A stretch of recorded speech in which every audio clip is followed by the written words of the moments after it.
Alloh taoloni Ar-Rahman, Ar-Rahim ismi Qur'onda juda ham ko'p o'rinda zikr qilinadi.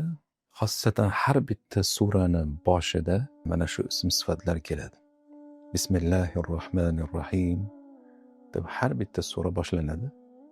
Illa Tavbadan tashqari. Allohning huzurida bu ismning sha'ni nihoyatda ulug'. Hattoki o'sha Ummul Kitob bo'lgan Fotiha surasida Alhamdulillahi Robbil alamindan keyin Ar-Rahman, Ar-Rahim deb keladi. Biz bilamizki, Fotiha surasida Alloh taolaning eng ulug' ismlari zikr qilingan. Bu ismlarning ichiga qolgan ismlar kirib ketadi.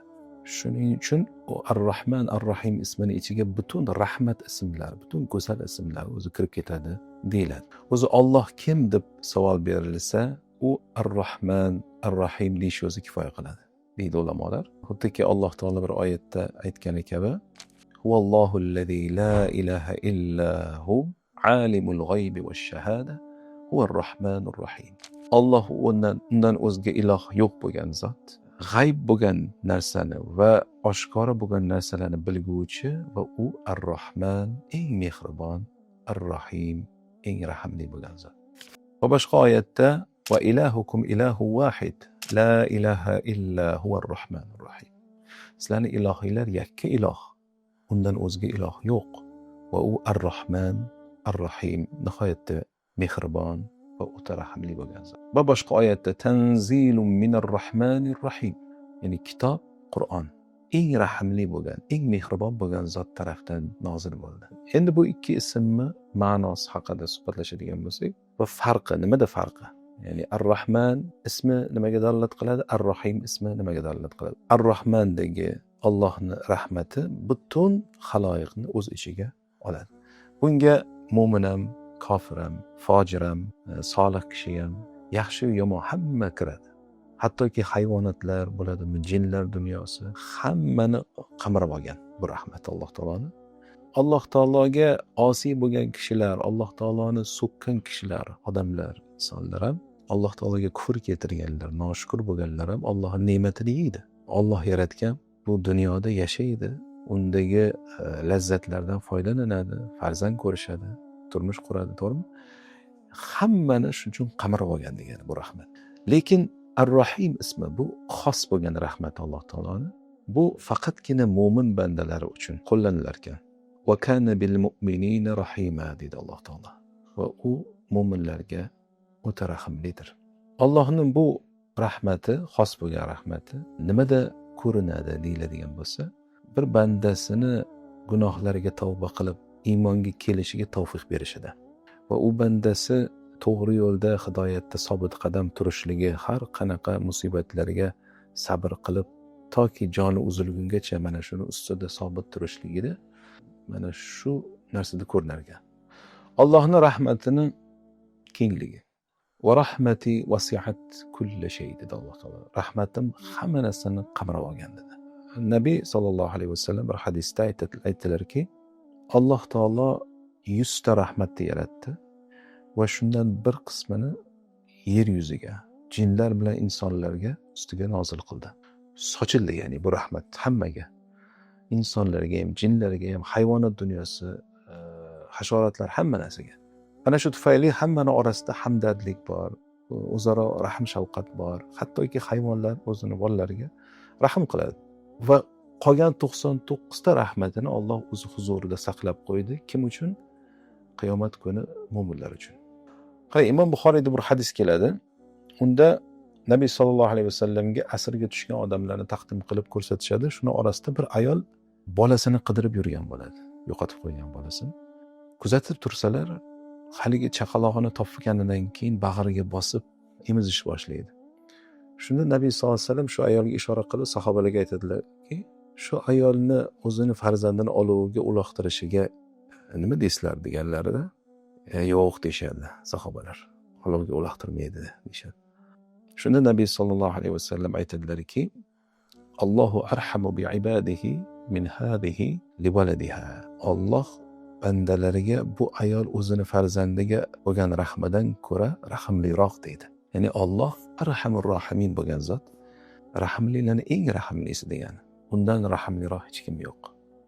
Ayrim odamlarni uchratasiz, ularni gunoh ma'siyat ustida ko'rsangiz va ularga ozgina va'z qilib ularga da'vat qiladigan bo'lsangiz, ey Allohdan qo'rqing, og'ir gunoh bu deb qiyomat kunini eslatsangiz, haligi odamlarni ey Allohning rahmati keng, Alloh kechirimli, o'ta rahimli, Allohning rahmati hamma narsani qurshab olgan degan gaplarni eshitasiz.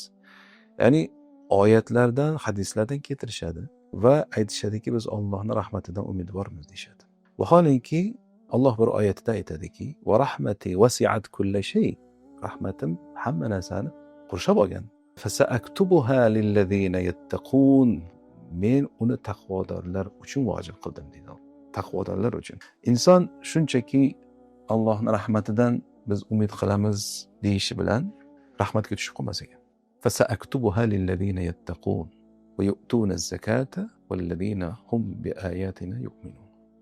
Yu'tuna az-zakata bu yerda zakot berish emas, balki poklanish ma'nosida, chunki makki oyat bu. Ya'ni shirkdan poklanganlar, e'tiqodlaridagi botil tushunchalardan poklangan kishilar, taqvo qilgan kishilar va Allohning oyatlariga iymon keltirgan kishilar. Mana shularga Allohning rahmati deyapti. Shunchaki masalan gunoh ma'siyatda yursa ham Allohning rahmati keng, o'zi kechiradi deyish bilan ish bitmas ekan. Bu masalani boshqa bir oyatda eslasak ham bo'ladi. Innallazina amanu wallazina hajaru wa jahadu fi sabilillahi ulaika yarjuna rahmatalloh. Albatta deydi Alloh taolo, iymon keltirganlar, hijrat qilganlar va Alloh yo'lida jihad qilgan kishilar, mana o'shalar Allohning rahmatidan umid qilgan kishilar deydi. Allohu g'afurur rahim. Qani Allohning rahmatidan umid qilgan kishilar deb Alloh kimlarni sanadi? Iymon keltirganlar. Buning ichiga barcha iymon rukunlari kiradi. Iymon taqozo qilgan amallar kiradi. Xoh bu qavli bo'lsin, fe'li bo'lsin, tana a'zolaridan qilinadigan hamma amallar kiradi. Va hijrat qilgan kishilar. Ular mol dunyosidan voz kechgan, uyidan voz kechgan, o'z vatanidan voz kechgan, yaqinlaridan uzlatda chiqib ketgan odam nima qilib dinini saqlab, diniga siquv bo'lgan joydan dinga kengchilik bo'lgan joyga komfortini tark qilib hijrat qilgan odamlar. Ya'ni katta qurbonlik bor bu yerda.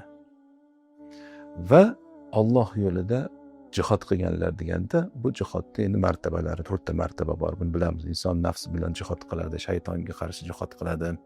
Ilm o'rganish ham bir jihad, amal qilish bir jihad, da'vat qilish va shu bilan birga din dushmanlariga qarshi jang maydonida urushish jihodi. Oliy bo'lgan martaba. Mana bu amallarni qilgan kishigina bu yerda Allohning rahmatidan umid qilgan kishi deyapti Alloh taolo. Ya'ni Allohning rahmatidan shunchaki divanda yotib bir umid qilib yotilmas ekanda. Alloh bir rahmatidan umidvormiz. Dunyoviy masalada insonlar juda yaxshi tushunadi bu ma'noni. Ya'ni hech kim ishlamasdan yotib umid qilaman Alloh pul berib qoladi o'zi demaydi, to'g'rimi? Rizq sabablariga kirishish kerak deydi. Ishlamasang tishlamaysan deydi. Shunaqa maqollar ham chiqqan, to'g'rimi? Yoki kasal bo'lgan odam davo sabablariga kirmasdan ham o'zim tuzalib qolarman deb yotmaydi. Doktorga boradi, qimmat dorilarni sotib oladi. Ya'ni inson dunyoviy masalalarda sabablarga kirish kerakligini biladi. Lekin nimaga hidoyat masalasida Alloh hidoyat qilib qolar endi biz ham umidvormiz deydi. Lekin Allohning rahmatidan hech qanaqa sababga kirishmasdan turib umid qilib bo'lmas ekan. Nabbi ibadi anni anal g'afurur rahim. Bandalarimga xabar berganki, men gunohlarni kechiruvchi rahimli zotman.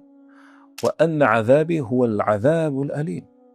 Va shu bilan birgalikda azobim alamli azob debdi Alloh taolo. Umid degani noto'g'ri tushunchaga boradi-da inson.